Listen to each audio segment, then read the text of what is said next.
Hello everyone, welcome back. In today's video, we're going to be doing a deep dive into Angela Carter's The Magic Toyshop, published in 1969. In this video, I'm going to take you through two of the biggest themes that stood out to me when I was reading this book, and go through some various examples and go through the text. But before we get into the analysis, I'm going to do a full detailed summary of the novel. So be prepared, full spoiler warning for this video. Part 1. Summary. The Magic Toyshop is a coming-of-age story that follows Melanie, a 15-year-old girl who belongs to an upper-middle-class family. At the start of the novel, Melanie, while her parents are away, steals her mother's wedding dress and ventures into the night on her family's property. On returning home, she realizes that she has forgotten the key to the door, and she is forced to climb an apple tree to get back to her room, tearing the dress in the process. The following morning, Melanie receives news of the death of her parents in a plane crash over the Grand Canyon, and she and her siblings, the 5-year-old Victoria and the 12-year-old Jonathan, are taken under the care of their tyrannical uncle Philip, their mother's estranged brother, who runs an old-fashioned toy shop in South London. With him lives his Irish and silent wife, Margaret, and her 2 brothers, Francie and Finn, the latter working as Philip's apprentice. Melanie and her siblings are initially ignored by their uncle Philip, who spends most of his time locked in his workshop, meticulously crafting his pride and joy, life-sized puppets, which he uses to put on plays for his wife and her brothers. Melanie, meanwhile, gets to know Finn, which results in his kissing her, an act which Melanie initially rebukes. This leads to Melanie's conflicted feelings of attraction and repulsion towards Finn. After putting on a puppet show for his new family, in which Finn, assisting the performance, breaks one of his puppets, Uncle Philip decides to cast Melanie in the role of the fallen puppet. The production is a reimagining of the mythological story of Leda and the Swan, with Melanie as Leda, a woman who was raped by the god Jove, in the guise of a monstrous swan. During the play, Melanie resists the advances of the swan, leading to an abrupt ending of the play. Furious, Philip slaps Melanie, blaming her for ruining his show. Sometime later, while Uncle Philip is on a business trip, Finn decides to wreak havoc on Philip by destroying Philip's puppet swan and burying it in a nearby park. When he returns to Melanie, the two fall in bed together, and Melanie comforts him, and ultimately accepts that the two of them will someday marry and have children. The following day, Finn, Margaret, and Francie all decide that they will no longer tolerate Uncle Philip, and they throw a rebellious party while he is away. It is revealed in the course of this party that Margaret and Francie have been carrying on an incestuous romance behind Uncle Philip's back the whole time, a fact which Uncle Philip discovers on returning to the house. In a blind rage, Uncle Philip sets the house on fire. Margaret breaks her silence to urge Finn and Melanie to escape, and the two of them manage to do so by climbing out onto the roof of the toy shop. Watching the house collapse in the fire, the two of them realise that their old world is destroyed, and that, for better or worse, all they have left is each other. Part 2. Fantasy shaping reality. So although the coming-of-age of Melanie is one of the central plot points of the novel, the actual coming-of-age story serves a bigger purpose within the context of the novel as a whole.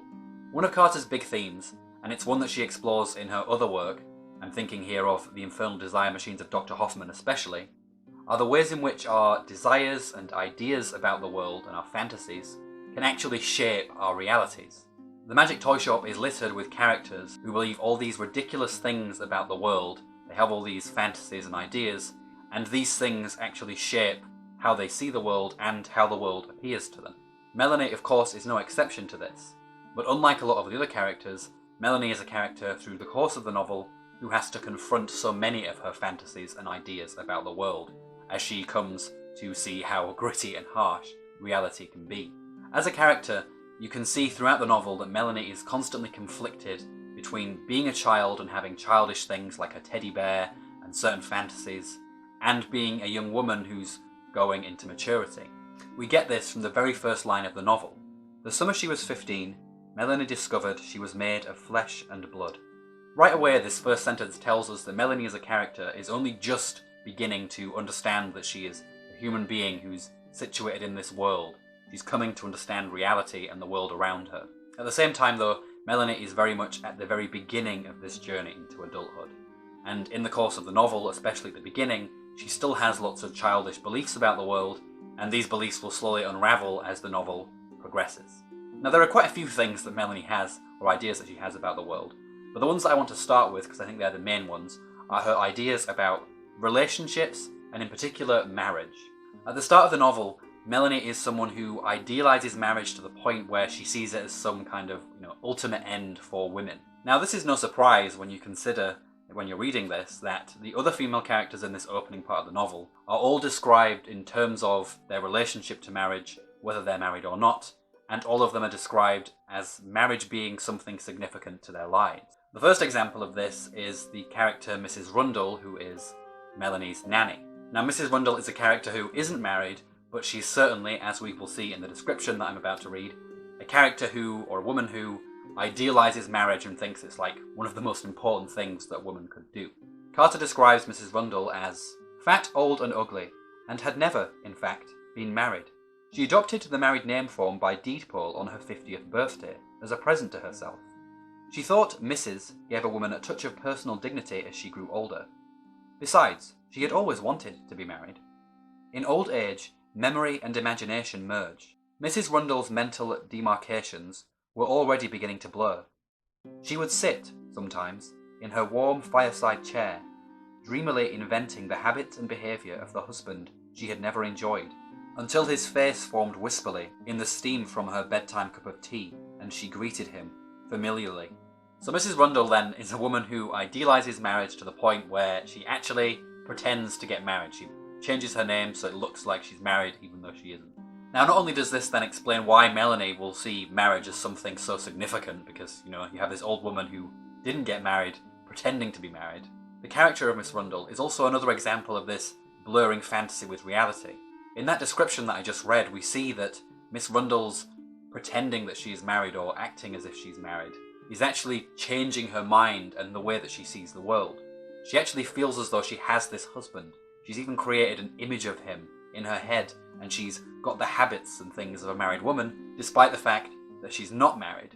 But because she has these fantasies and these desires, those things are shaping the way she actually sees the world.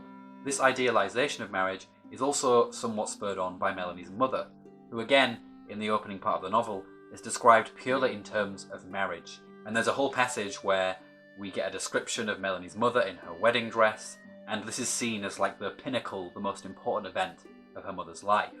All of this leads to Melanie in the first parts of the chapter, oftentimes thinking about being married and hoping and begging and wishing to get married. What will happen to me before I die? I shall grow up and get married. I hope I get married. Oh, how awful if I don't get married.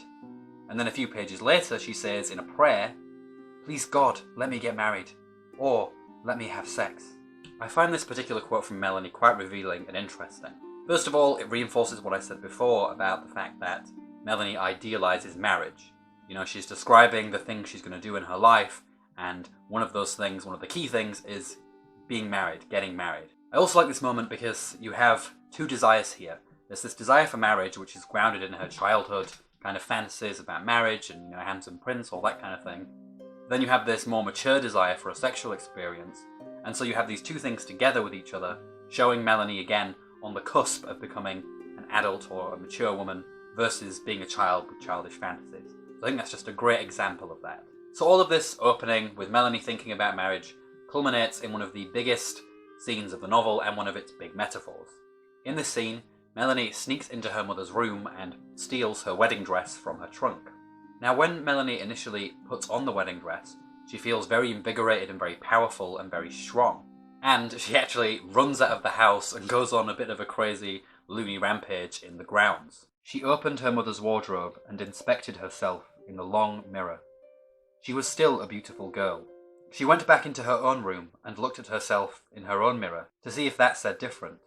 But, again, she was beautiful. Moonlight, white satin, roses, a bride. But she was, tonight, sufficient for herself in her own glory, and did not need a groom. I shall go down into the garden, into the night. So at this point, Melanie is feeling the full fantasy with that dress. She's got it on, she's kind of living this crazy fantasy in her head, and she's running outside. But soon things take a dark turn. She discovers, when she returns to the house after going a bit crazy, that She can't get in because she's locked herself out of the house, and now she has to climb this apple tree to get back inside. The first thing we know when Melanie is planning to climb the tree is that she can't do this while she's wearing the wedding dress. The wedding dress is holding her back, it's keeping her on the ground and stopping her from ascending this tree. And then, when Melanie finally does climb the tree, she gets covered in scratches and bruises, and the wedding dress is ultimately ripped apart, it's destroyed. Now Carter is someone who loves to use symbolism and metaphors in her work, so I don't think it's much of a stretch to say that this whole thing, this whole scene, is symbolising the dangers of getting into these silly fantasies. We have the scene with Melanie living this fantasy, wearing the wedding dress, feeling very powerful in it, and then she's confronted with this dark, terrible thing that shatters that dream. It tears the wedding dress up, she's bruised and hurt, and that's how that scene ends. All of this nicely foreshadows what's going to be coming later on in the novel as well, because in the very next chapter, we're going to find out that her parents have literally been torn apart in a plane crash and died, and obviously Melanie's going to then go live with Uncle Philip, and again, all of these fantasies, all of these dreams that she's having are just going to come crashing down. This opening scene is really wonderful, and it just sets the tone for the whole novel. Melanie is a character who, despite the fact that she's just starting her maturity, she still has lots of ideas about the world being this safe and happy place, and she can't wait to get married and all these things. And ultimately, in the course of this novel, all of these ideas that she has are just going to be confronted and destroyed as she has to get to grips with reality. That opening wedding dress scene then is basically just a metaphor for this whole thing. And in particular to do with marriage, because obviously it's the wedding dress, it's the wedding fantasy, and that's the thing that causes her to get hurt. Although Melanie coming to terms with her ideas about marriage and relationships is the big reality versus fantasy theme in the book, there is also something in the text about the ways in which, as children, and especially as we get older, we kind of look back on our childhoods and we create this story about how wonderful it was and great, and it turns out that actually the reality of our childhoods wasn't necessarily as great as we thought it was. And I think this is a theme that you can definitely see in this book and with Melanie's character in particular. Melanie doesn't actually spend any time with her parents in the book. The opening is with this wedding dress scene, while her parents are away, her parents die, and then we're with Uncle Philip. And if you're just reading the book for the first time, it might be quite easy to think that Melanie's life before she met Uncle Philip and lived with him was wonderful. Her parents were loving parents, they looked after her, and she had this lovely upper middle class life, it was all wonderful, and Uncle Philip has, taken that away, and it's all terrible there. And it's certainly true that it's terrible there, but actually I think there are hints in the text that even Melanie's life before with her parents wasn't really the best life. In fact, I would go so far as to say that Melanie's parents probably were quite neglectful of their 3 children. I think the key clue in this is by looking at how Melanie's siblings have turned out. So she has 2 siblings. We have the 5-year-old Victoria, who is basically feral still, even though she's 5. She's got some degree of maturity there. I mean, not full maturity, sure, but she basically comes across as a wild animal and not really a person. And then we have Jonathan, who is 12 years old, and he is someone who is completely in his own world. He makes these little toy ships, and that's all he cares about. He only cares about these toy ships. He doesn't have any awareness of external reality at all, and he doesn't even seem to notice in the book that his parents have died. As a reader then, you're kind of left thinking, what did their parents do to create these children? Because yes, children are sometimes lost in their own little worlds, but with these 2 characters it's such an extreme that as a reader I think maybe her life with her parents was not so great. Another thing as well that I noticed in the book is that Melanie doesn't spend all that much time thinking about her parents all that much. She has a lot of guilt about it because she feels like by stealing her mother's wedding dress, that caused her parents to die. Kind of, childhood fantasy of logic and karma, I guess. But other than that, I think she only fantasizes about her dad maybe once or twice, and her mother a bit more. But most of the time, the things that she misses and reflects on a lot when she's thinking about her past life are the material comforts of home. Her nice warm bed, the security, the safety of that place, as opposed to the brutality and tyranny of Uncle Philip. So while it's definitely the case that Melanie's life with Uncle Philip is much worse, I wouldn't say that her life with her parents was that great either. And again, it's this nice undercurrent of a theme here, because if you're paying attention, again we have Melanie deluding herself about her past life with her parents, and actually things weren't necessarily the way that she thought they were, but because she thinks things were so great when her parents were alive, they appear that way to her. Okay, so we've talked a lot about how self-delusion comes and goes with Melanie. Let's have a look at some of the other characters, because living in a fantasy world is not just confined to her. In fact, most of the characters in this book seem to be living in their own fantasy worlds. We've already talked a bit about Mrs. Rundle and her marriage fantasy, and we also have Jonathan, who, at the end of his character arc, the last time we see him, he appears in a dream of Melanie's, and he basically seems to be walking out into the ocean, basically vanishing into his own fantasy, and so he disappears after that point. He's not even in the novel anymore. I think Jonathan is probably the encapsulation of this theme, or at least the most extreme. But the character that I really want to talk about here is Uncle Philip, because he is another character with just massive delusions, and these delusions really distort the way he sees the world. Now, Uncle Philip likes to put on these productions of puppets, and he'll play with these puppets, basically enacting out his own tyrannical fantasies and forcing the people that live with him to watch these things. In one of the pivotal scenes in the book, when he forces Melanie to act in one of his plays as a puppet, we see Philip trying to impose his fantasy onto Melanie and her reality. This to me is one of the best and most important scenes in the whole book. And again, it's a scene in which Carter mixes and blurs fantasy and reality together, so that as a reader, you almost get sucked into believing that Melanie is actually leader and the swan is actually real and is going to attack her. To see all this, I'm going to take us through that scene. So first, when Melanie is on the stage and she sees the swan, she actually finds it funny and absurd. It was nothing like the wild, phallic bird of her imaginings. It was dumpy and homely and eccentric. She nearly laughed again to see its lumbering progress. But she ran away from it as she was supposed to do, treading on shells which cut her bare feet. So initially we've got Melanie not really buying into the role, laughing at the swan. But then when she decides, well, I need to, act the part, that's when she actually becomes afraid of the swan and where things start to become all too real for her. Well, I must lie down, she thought, and, kicking aside shells, went down on her knees. Like fate or the clock, on came the swan, its feet going splat, splat. She thought of the horse of Troy, also made of hollow wood. If she did not act her part well, a trapdoor in the swan's side might open, and an army of host pygmy Uncle Philips, all clockwork, might rush out and savage her. The possibility seemed real and awful. All her laughter was snuffed out. She was hallucinated. She felt herself not herself, wrenched from her own personality, watching this whole fantasy from another place. And, in this staged fantasy, anything was possible. Even that the swan, the mocked-up swan, might assume reality itself and rape this girl in a blizzard of white feathers. So in partaking in Uncle Philip's fantasy, that fantasy starts to become real for Melanie, until on the next page it actually is real. She thrust with all her force to get rid of it, but the wings came down all around her like a tent, and its head fell forward and rested on her neck. She screamed, hardly realizing she was screaming. This is a great example of how, in playing along with someone's demented fantasy, in this case Melanie playing along with Uncle Philip's demented fantasy, that fantasy can actually become real. It can have real consequences and become quite terrifying. At the beginning of this scene, Melanie isn't playing into it, she sees it for what it is and she laughs.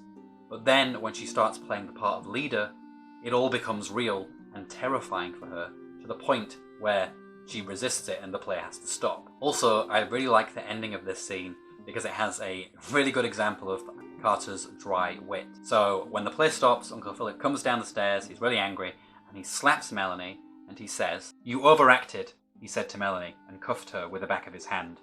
"You were melodramatic. Puppets don't overact. You spoiled the poetry." I like this line, because it shows you how delusional Uncle Philip is. He has this poetic fantasy about what would happen if, the story of Leader and the Swan, and he thinks that Melanie is overacting by screaming and kicking and getting the swan off. And that's because he's completely delusional about that crime. He thinks that that's not how a woman would react, because he's insane. And he's incapable of seeing the actual reality, which is he's just done someone, serious harm. He's just hurt someone. He can't see that. He thinks it's overacting. To Uncle Philip then, what's fantasy is the actual reality of what's just happened. He can't see it because he's so delusional. And again, it's just a great example, this time with the villain, of a character who is so caught up in their fantasies about the world that they're incapable of connecting with reality and other people. Okay, so that's enough talking about how the characters in the Magic Toyshop have all these crazy ideas and how those ideas affect their reality. Now I want to talk about how Carter makes us as readers perceive the novel in a certain way and construct a theory or an idea of what's going on in our heads, and then later on she subverts that idea about what's going on. The main example of her doing this comes when we consider the setting of the novel. So when you're reading the Magic Toyshop, or if you've read it, think about when it's taking place. When does the story seem to be set for you? Now most people, when asked that question, and myself included when I first read it, would say it seems to be taking place in London in the Victorian times, because there's lots of, Dickensian imagery. There doesn't seem to be much technology or anything like that. It seems to be very stripped down, very primitive, and the atmosphere and the language that she uses just has that Dickensian feel.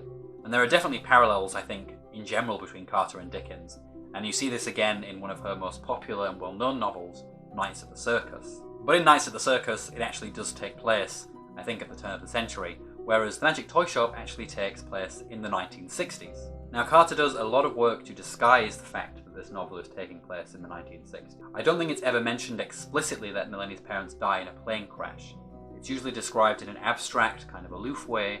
All the references to things like technology and all the things that you might pick up on if you were in the 1960s are just completely by the wayside. It really doesn't feel like it's taking place in that decade, but it is. So, like characters like Melanie or Uncle Philip, who have these ideas about the world and those things change the way they see it, as readers, we're reading the book, we think, oh, this is taking place in this time, in this place, so we're getting we're projecting our ideas about what the story is about onto it, and then later on in the book, Carter undermines those expectations or those ideas. Now she does this a few times, sometimes referencing little cultural things from the 1960s.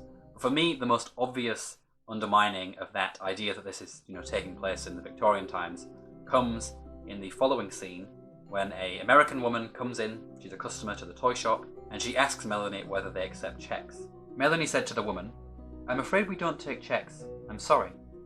"Gee," said the woman, "don't be sorry. I think it's charming.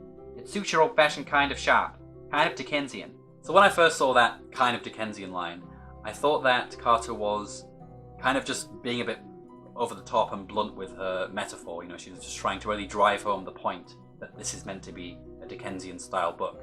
But on thinking about it, I was like, actually no, she's not doing that. What she's doing is she's making it known to the reader that this novel is not taking place in the Victorian times. So now when I read that sentence, it kind of takes me aback, because I'm like, oh yes, this is taking place, well, not now, but when it was written, it was taking place now. And so as a reader, you're kind of viscerally confronted with the reality of the situation.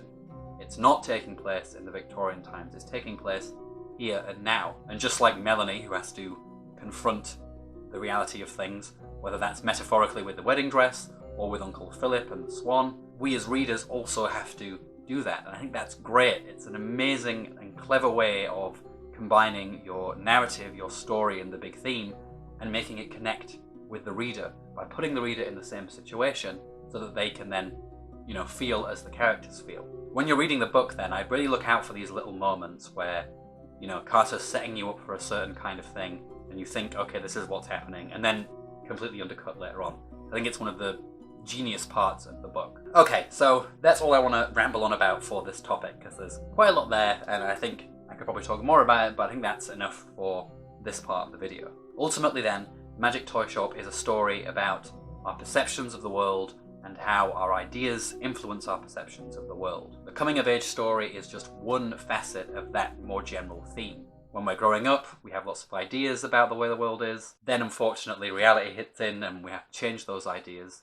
But also, adults themselves, they have these delusional fantasies. Look at Uncle Philip. He's the most delusional character of all. Okay, so this video is becoming quite long, and I still have one more thing I want to talk about on this topic. So I think what I'm going to do is I'm going to split this video into two parts. So I'll finish this section, and I will record this other section now, and then I'll publish the second part in a separate video. But that's it for me now though, so take care everyone, and I'll see you all in the next video.